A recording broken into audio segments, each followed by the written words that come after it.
c'est parti.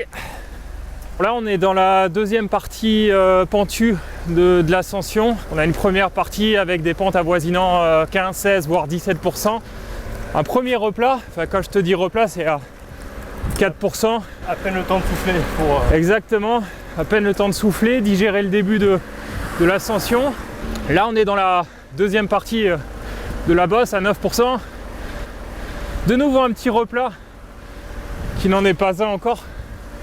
Et puis là on arrive vraiment dans le money time. Et c'est là que vraisemblablement devrait se faire la gagne. On pense plutôt à des attaques ou ça va se faire un écrémage c'est avec la forme du bourg? C'est un écrémage, c'est difficile d'attaquer dans des parties aussi pentues. On n'aura pas de gros écarts du coup? On peut en avoir. Entre les premiers, non. Mais voilà, c'est quand même un effort ultra violent, comme on peut retrouver notamment sur la Flèche Wallonne avec le mur de Huy. Et là on arrive 150 mètres de la ligne d'arrivée. Ici les places seront prises. Petite relance ici à gauche.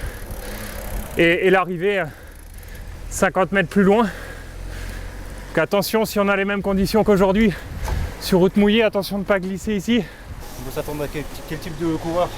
Coureur en forme ou des purs grimpeurs? On peut, j'imagine, voir un Lenny Martinez à son aise dans cette ascension, d'autant plus qu'il la connaît très bien. Il vit pas très loin d'ici, donc ce serait bien pour la course lui-même et puis tout son entourage qui sera, j'imagine, sur le bord de la route dans l'ascension. On est sur l'arrivée de cette classique VAR. Un final très dur, hein, ça monte bien. Je pense que ça sera un grimpeur, si possible varois, Lenny Martinez, il pourrait le faire. Il a fait un exploit déjà sur le Faron.